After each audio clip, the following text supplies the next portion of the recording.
ESPN 94.1 FM and AM 930 present The Drive. It is Tuesday, February 28th, the last day of February. Welcome into The Drive on ESPN 94.1 and AM 930. My name is Paul Swann. I'm going to be your host for the next hour. We will take your text at 304-396-TALK, 304-396-8255. Coming up this hour, we're going to hear from Tony Kemper, Marshall's women's basketball coach. Had a chance to catch up with him earlier in the day, so you're going to hear that. And also, we're going to hear from Autumn Owen. She was named Sunbelt Softball Player of the Week, so she's going to be on the program with us here about 5:30. Coach Kemper will come up in about the next 15 minutes or so, but that leaves plenty of time for you to talk to me at 304-396-TALK, 304-396-8255. That's our text line. You can always get through to the program. You can also find me on Twitter at Paul Swann. Great way to catch up with me after hours. And, of course, especially if you listen to us on our podcast, which is available on Apple Podcasts or Spotify.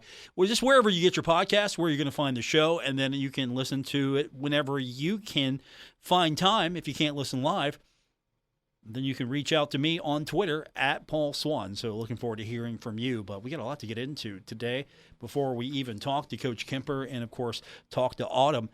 One of the things that came up today I was really interested in, the NCAA Football Rules Committee is meeting. That's happening in Indianapolis this week. And, of course, when they make recommendations and they forward those, and if they're approved, it's going to take effect next season. So we could see some changes here. What they're trying to do here is they're trying to speed the game up. Steve Shaw, who's the NCAA Secretary, Rules Editor, and Officials Coordinator, he said that the average number of plays per game in the bowl subdivision has hovered around 180 the past 3 seasons. Now, NFL games average 154. And I'm not going to lie to you, and this is Marshall aside. Just put Marshall aside for a moment. I don't factor that into this statement because we all agree. We're all big fans of Marshall. But I definitely love the NFL more than college football. I put Marshall aside. Marshall is not in that statement. Because, of course, Marshall's our team. Marshall's my team. I'm always going to watch a Marshall game. Even when I no longer do this, I'm going to be watching a Marshall game. I'll be rooting for the herd, right? So I just like the flow of the NFL game better. I like the pace of the NFL game better. You, of course, you might like the college game, and I know already that baseball is sort of, you're scratching your head like, what are they doing to the game there? What they want to do is they want to reduce the number of plays. They want to try to reduce the players' potential injury exposure. Some teams are going to be playing more games as the college football playoff expands. That's what's motivating the rules changes happening. So there's a proposal to let the game clock continue running when a team makes a first down, except in the last 2 minutes of a half. And there's a lot of support for this right now. The rule is that the clock stops on the first down until the referee gives the ready for play signal. Rules Committee study last season found about 8 plays per game would be cut if the clock kept moving. Imagine you could have shorter games. You could have faster pace. That might speed up the game flow a little bit. I'm interested to see how this happens. I'm open to it. My mind is right now thinking, man, I know college and pro are different, but if college has had a different pace to it, maybe it would flow better. I don't know. I don't want to turn college into pro. But at the same time, I would like to see the pace pick up a little bit. Now, I don't know how you feel about it because college is different. It's special, right? I mean, pro's pro. Well, we all love pro. Pro's pro. But college, yeah, that's something different here. You know, tradition, the pageantry. And we don't want to go changing the rules too much here. I don't know if we want to make the college experience the same as the NFL, but if we could pick the pace up a little bit here, and I'm not talking about doing things like having a pitch count or have a clock. I don't know if we're going to have a pitch clock, anything like that. But what if we sped the game up a little bit? I'm interested. I'm not saying that it needs to happen, but I'm definitely interested, and I want to see more on this, but I'm open to it. I'm open to seeing maybe a faster paced game. I know there's strategy involved here. And if you get the first down, then you have time to get back to the line before the clock starts again. So that's something that you keep in mind, because some coaching strategies would have to change, and maybe the pace of play would have to. I mean, if you got a first down, you're going to have to hurry back to the line here.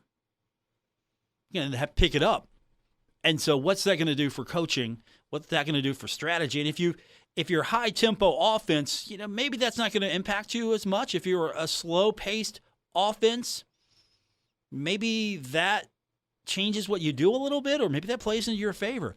I would love to hear some more feedback, but it seems like that's picking up a lot of steam, and I'm interested to see where that goes.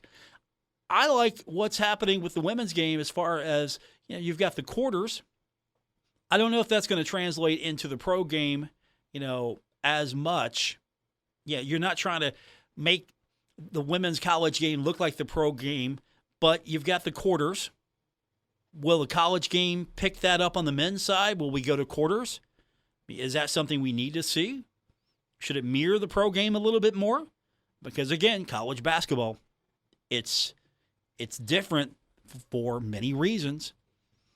Tradition, the pageantry, your school affiliation. There's so many reasons why the college game is different, and a lot of people celebrate that. Hey, look, I love the college game because it's not the pros. Well, I don't think this is going to turn college football into the NFL or NFL light, but I really like where they might be going with this.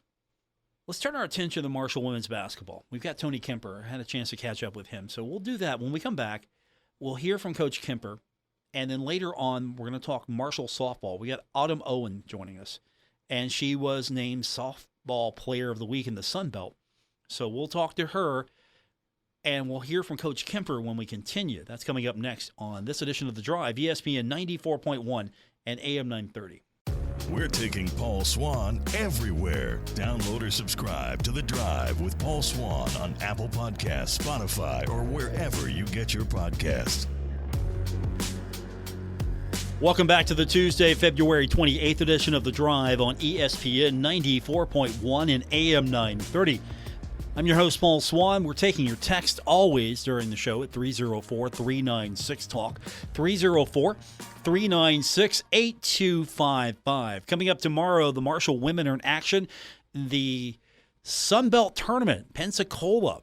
Marshall will face off against Coastal Carolina. We've got that game for you, and it's coming up at 12:30. Now, we go on the air at 12:15. Steve Cotton, your voice of the herd, is going to call the action. He's down in Pensacola this week for basketball, so he's going to bring us all the action. And that, again, begins 12:15 is going to be our airtime tomorrow right here on ESPN 94.1 and AM 930. And joining me now, getting set for tournament action tomorrow in Pensacola, Florida, is Marshall women's basketball coach Tony Kemper. And it's tournament time, Coach, so the good news is, doesn't matter all the good things you've done. Doesn't matter all the bad things that have happened. You get to restart the season. You're 0-0 right now, and you just want to keep winning and winning. How refreshing is that, knowing that you end the regular season on a high note and you can take that into the tournament? Yeah, I mean, we played well, obviously, over in at JMU the other day, and so I think we do go into a new tournament environment for us down in Pensacola, which is a great place for a tournament. The weather's great. You can tell that they really do a good job down here of welcoming the Sun Belt. And so we get a chance with a little bit of momentum to come down here and try to build some in Pensacola at the Sun Belt tournament. So When you get to tournament time, how much is it more about you rather than your opponent, since you have the opportunity to see multiple opponents over multiple days? So how much do you put into the opponent and the game plan, and how much do you put into doing what you do well? Well, for us and the way we're organized, it's both. We don't deviate too much from what we do. I mean, I think if you looked at our synergy numbers, we've played like 12 possessions of zone all year, so we are who we are. We're going to play man defense. We got to do it well to be good down here. Offensively, I think when you look at what we do, we try to get the ball in playmakers' hands. We've got shooters out there that we've got to figure out ways to space the floor and make it difficult for Coastal Carolina to guard us. If you're lucky enough to get through the Coastal Carolina game, then there's slight changes on the next one. But for the most part, what you're good at needs to remain throughout a tournament as you get to progress, I guess. Tony Kemper is with me, the head coach of the Marshall women's basketball team, getting set to take on Coastal Carolina. It's going to be a 12:30 tip tomorrow, and I want to remind everyone that we're going to have that game. The voice of the herd, Steve Cotton, will provide all the play-by-play action. That begins at 12:15 tomorrow here on ESPN 94.1 and AM 930. So the Thundering Herd getting set for tournament play. This is your first time to Pensacola. You've got a great feel for the hospitality so far, but yeah, is it a little scary going into a new situation? I mean, I think you finally had the Star down, you had Frisco down, and now you got to move to Pensacola. Any adjustment on your part, or is it all smooth sailing so far? It's been great so far. I'm excited. I think it's a new, fresh start and a chance for our program and hopefully Marshall basketball together to kind of take Pensacola. Let's be the team that comes down here and plays well. I'm for us and Coach D'Antoni's group for coming down here and having a good week. So I'm just super excited about the opportunity, and I do think that it doesn't take long for you to be down here, and I understand well kind of the connection from Marshall to Florida.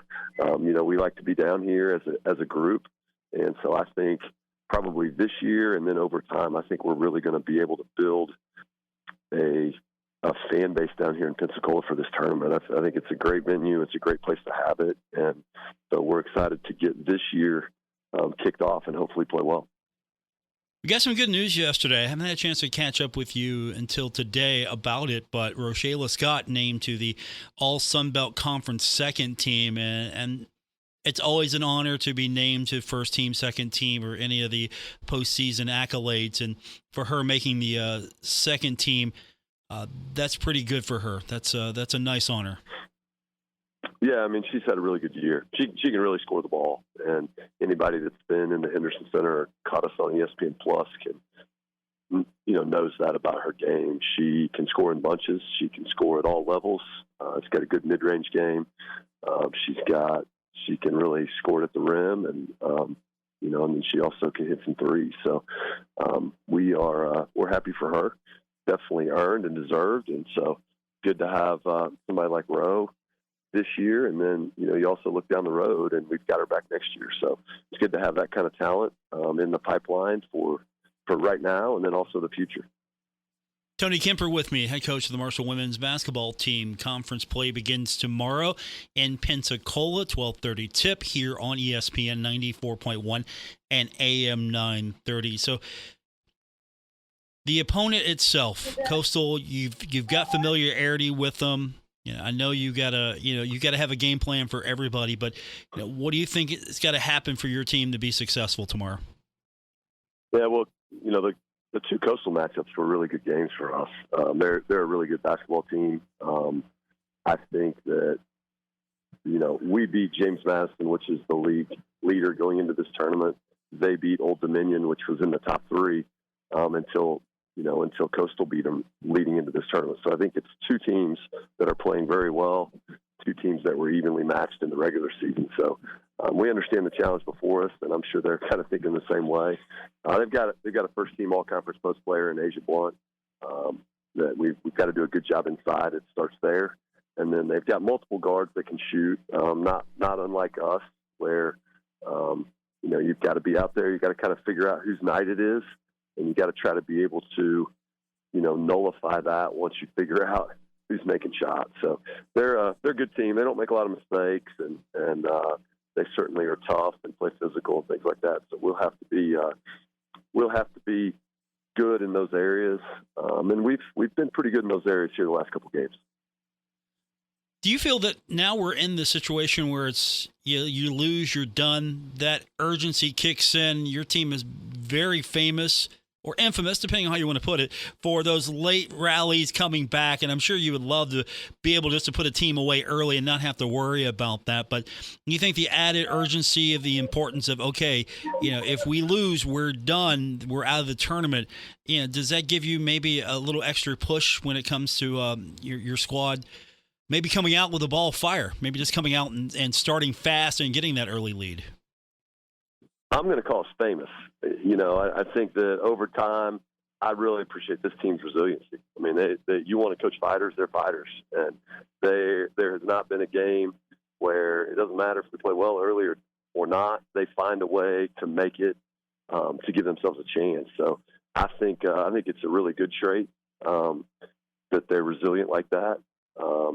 But you would like to get off to a fast start. I think we're going to go over to the venue today. We haven't been in there yet. We won't get to practice before tomorrow. So I think that that will help, hopefully get off to a good start. But I also think Coastal Carolina is going to be ready to play too. So I think it'll be two groups that are excited to play and excited to compete for, like you said, this is the reason why we all play college basketball is, starts tomorrow at 11:30 down here for us, 12:30 at your place. And so this will be a group that we practiced well today, and I think they'll be excited to tip it up. Tony Kemper is with me, the head coach of the Marshall women's basketball team. The squad's getting set for tournament play. It begins tomorrow, Pensacola. You're on Central Time. We're here in Eastern Time, and that means 12:30 tip. We've got the game here on ESPN 94.1 and AM 930. So I'm going to have fun sitting back listening to the voice of the herd, Steve Cotton, call this one tomorrow. And I'll watch it. But, of course, you know what I'm going to do. I'm going to listen to Steve all the way. Hopefully a lot of people will join us tomorrow for some afternoon basketball. And let's keep this up. We can take you all the way to Monday and then the NCAA tournament. That's the hope. That'd be awesome. We're ready. Tony Kemper, my guest, head coach of the Marshall women's basketball team. Don't forget, 12:30 tip tomorrow here on ESPN 94.1 and AM 930. Good luck tomorrow, Coach, and we'll talk to you soon. Thank you. That was Tony Kemper, interview I had earlier today. Looking forward to many more of those at the Thundering Herd, opening up tournament play. And again, one more time, just a reminder, the game tomorrow, 12:15 is the airtime, 12:30 is going to be the tip. And we've got it for you here on ESPN 94.1 and AM 930. When we continue, we're going to be speaking with the Sun Belt Softball Player of the Week, Autumn Owen. She was named Player of the Week after going 9 for 11. That was pretty good. 6 home runs, by the way. That's a new program record for home runs in a single weekend. And Marshall went 4-1 at the Liberty University Classic. So you get Player of the Week awards. You also get to come on the program. That in itself is an award, right? That in itself is an award. I wish we had the budget. We would actually give plaques for these kind of things. But she's coming up next. We'll talk to her. Congratulations. Looking forward to talking to her about this honor when we continue on this edition of The Drive, ESPN 94.1 and AM 930. This is The Drive with Paul Swann on ESPN 94.1 FM and AM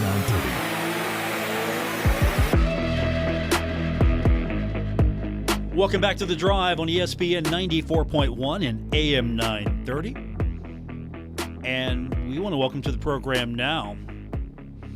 Let me just preface this by saying, I don't know how many people can go 643 in a weekend. I don't know how many people can do that. Or go 9 for 14. Or hit 6 home runs in a single weekend. I don't know too many people that can do that, but I do know someone who did. and it's Autumn Owen. She joins us now on the program. She was named Sunbelt Softball Player of the Week. And Autumn, thanks for coming on, and congratulations. You had an amazing weekend, didn't you? Yeah, I guess you would say so. Was that the best that you've kind of weekend? Have you had a better performance, or was that your best to date? Well, actually, I mean, for the weekend, I think that was probably my best. I know that, like, going into the weekend, like, I think it was Friday when I had 3 home runs, everybody was like, hey, like, I bet you've never done this. And I was like, well, actually, like, I have. I did it my freshman year against App State in a doubleheader in a midweek. And so, but, like, that in that short of that, not that many at bats, that was pretty good. But like a weekend like that, I mean, I've had good weekends, but I don't think I've never had that many home runs in a weekend, and I don't think I've drove in that many runs in a weekend. So you drove in 14 runs, 5 games. 14 runs, 5 games. So that's got to be a high bar for you now that you're going to have to try to keep that up every week. And now everyone's going to look at you expecting that. Yeah. I mean, I think the biggest thing is, I mean, that's kind of hard sometimes for athletes to, like, think about, like, expectations that they set for themselves. But honestly, I mean, like, going out there and, like, every day this weekend, like, I had to, realize it's a new day. And, like, it's the same mindset, but it's just a new day. And, like, anything can happen today. So, like, you still have to come with that same mindset regardless of what you did the day before. As you were going through the weekend and as you were starting to have more success, you got walked 3 times. Were pitchers looking at you like, okay, we gotta approach this a little differently? Did you notice how they were treating you as you progressed and started to have that success? They were maybe a little bit more tentative or maybe trying to walk you more? I mean, besides the one Liberty situation, like when they did walk me, other than that, like the other walks, they weren't really like I don't think they were really trying to throw around me. I think they were just trying to, pitchers were just trying to pick a good spot. Like they were kind of working to hit their spots more so than worry about me too much. Like I just kind of worked counts at that point, and I was trying to get my good pitch versus, letting them dictate my at-bat. The Sunbelt Softball Player of the Week now joins us, Autumn Owen, and she hit .643, and again 9 for 14 from the plate, 6 home runs, which is a new program record for home runs in a single weekend. And you go 4-1 at the Liberty University Classic. That's an amazing stretch of games, and then on top of that, you become Softball Player of the Week. Who's the first person you told when you found out? Well, I mean, the first people to reach out to me were my teammates, my coaches. Of course, I was in class all morning, so, they knew the news before I did. But, I mean, it was really my teammates and stuff. And then my parents, once I got out of class, I was reaching out to them. Let me get this straight. You were in class, and your teammates knew it. Were they tweeting you? Were they on social? Yeah. Were they texting you? You were in class trying to get your studies done, and by the way, your phone's blowing up, and they knew before you did. Yeah. I mean, they were. I looked at my phone because my Apple Watch was kind of going off, and I was like, oh, like, oh my gosh, like it happened, like, and I was like, I couldn't even reply yet because we were still in class, but I was like, well, dang, like, so I mean, and it was towards the end of a class, so I was like, once I get out of class. And so then I started looking at it as I was walking back to my car to go to, like, we were going to weights, and I was like, dang, like, I love my team, like, because I mean they were on it. What class were you in? I was in one of my, like, basically my seminar class for my sport administration program. It's in the master's program. Were you tempted just to stop and say, hey, I'm Softball Player of the Week, by the way? Did you have that feeling, that temptation to do that? Not really. I mean, like, we were just kind of focused on what we were doing. I mean, and our professors, like, at Marshall, they're, like, adamant about making sure, like, the athletes, like, they support their athletes. And they make sure that they, obviously, when we miss time, like, they're good about, hey, like, just make sure you communicate with me. And, like, they're good about all that stuff. And they actually come to games, too. Like, it doesn't matter what sport you play. Like, they'll be there and they'll support you. But I did tell my professor, because she's a big softball fan, and I told her, and she was like, "That's awesome," and I was like, "Well, thanks." But yeah. So did your parents find out before you? That's the one thing I'm curious about. Are they unsocial enough to where they could have maybe found out before you? No, not really. I mean, and then both of my parents too, like mid part of the day, like they're heavily in like, their jobs and stuff. So I mean, it was kind of like they obviously knew, but they kind of had to wait a little longer to know, I guess, until I told them. But other than that, like they'll see all the other social media stuff like later, like today and tonight, this evening. Okay, so at least you got the privilege of saying, "Hey, look what I did." Yeah. Autumn Owen joins us. She is the Sunbelt Softball Player of the Week. So now that you've got this and your teammates are blowing up your phone and your professors are coming to that, by the way, that's a recruiting pitch if I've never heard one, that the professors will come to your games. Yeah. Yeah. They bring their kids. Well, I mean, we have a lot of, like, especially our softball program, we have a lot of things that, like, connect our alumni. We connect our, we call it our Little Sis program, and we connect the young, like, girls and, in our, areas, and we want them to come out and, like, have that, like, softball to look up to and then have that player to look up to. So we have, like, that Little Sis program to, be able to kind of build softball in general, and then also, like, build them, like, the love for the game and the love for Marshall softball. So I mean, it's pretty great to have that at a school. At my old school, I didn't have that, so I love that, and I think that it makes, like, the community that much more involved in our program. Can you compare and contrast a little bit more as far as what's better for you now with Marshall? Because it sounds like Marshall seems to be the exception sometimes than the rule as far as how things are going for athletes. Yeah, I mean, like, Marshall to me, I mean, it's a special place. I mean, it's one of those places that not many people may know about, like, especially, like, softball world, unless you've, like, and I'm coming from North Carolina, so, like, I didn't know much about Marshall because it was in West Virginia. But once I reached out and I had the coaches contacted me and stuff, like, I got to know more about it. Well, then, like, the last 2 years that I've been here, I've absolutely loved Marshall. And I mean, I love the school, I love my team, I love the program in general, I love my coaches. Like, it's the fact that it's like, we say that we're one big family, and we really are, like, one big family. Like, we follow that up. It's not just a saying that everybody says because that's a slogan for the year. Like, it's a true thing. Like, anything happens with our team, like, we take it personal because it's our family. It's not just, hey, you're my teammate. No, you're my sister. Like, that's the kind of thing that we do in our program.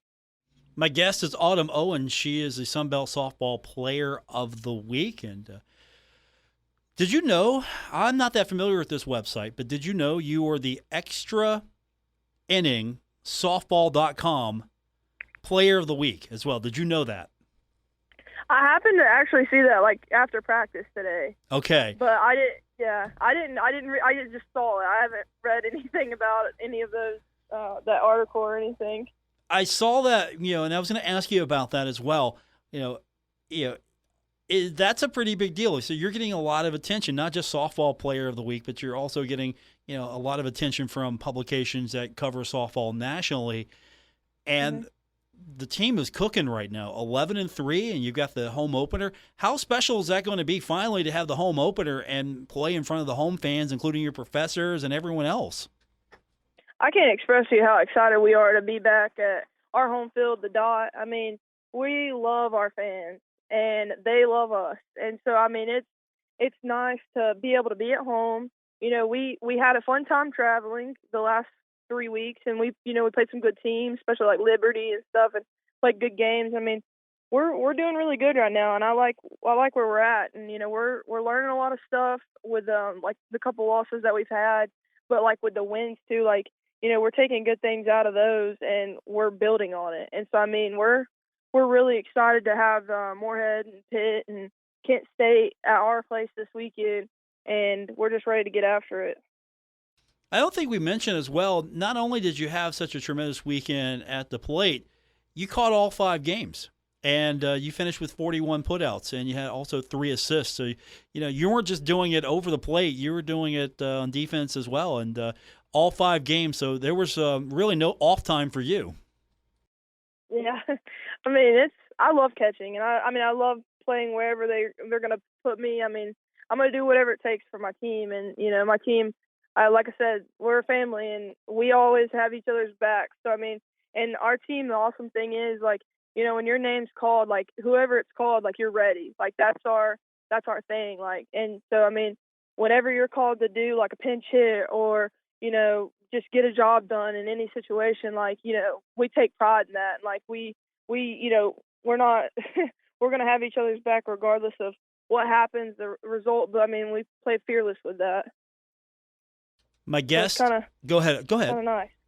Yeah, but, I mean, it's just kind of nice to have a team that's so, like, eager to get out there and, like, do whatever it takes. And we do actually have a thing that we do, and we did it today in practice. It's a drill. It's, like, do whatever it takes, and we work on that stuff. And, I mean, just we get our coaches are really good about putting us in tough situations in practice and making us compete. And so, I mean, then when you get in the game, it's kind of simple. All you got to do is just do it. Autumn Owen joins me. She's named Sun Belt Softball Player of the Week. The Thundering Herd will open up. It's going to be a doubleheader on Thursday at noon at the Dot. That's a big one. It's Morehead State. I don't know. A lot of people like to get after Morehead State since they're so close. I don't know how much that means for you, but I'm sure someone has told you, hey, we got to get Morehead State, right? Has that message been passed along? Well, I mean, our goal with any game is to get after it. I mean, we're not really sitting there thinking, like the name, like, oh, this is so-and-so. I mean, we just think about, we're going to bring our best game. And so we more so worry about ourselves. And we go over our opponent's stuff, but, like, we make sure that we're locked in and we're doing what we're supposed to do. And if we play our game, then everything's good. Like, we're on the right page. Okay. Just remember, we want to win them all, but it's Morehead State. That's we got it. It's Morehead State. I mean, and throw in Kent State as well. That's important. That's very important. But that's an old MAC foe. But just win them all. I think we know by now. Herd fans have rivalries with everyone, so just win them all, right? Oh yeah. Autumn, congratulations! Thanks for doing this. It's been fun talking to you, and I'm excited for the season opener, and I hope that we get you back soon. So if you can go win some more awards, we'll have you back more often. All right, that sounds good. Well, thank you for having me, and everybody come out to the Dot. All right, play. Dot on Thursday at noon. That is Autumn Owen. Fun talking to her. Again, how many of you have hit 6 home runs in a weekend? I don't think many of us have done that. This is The Drive on ESPN 94.1 and AM 930.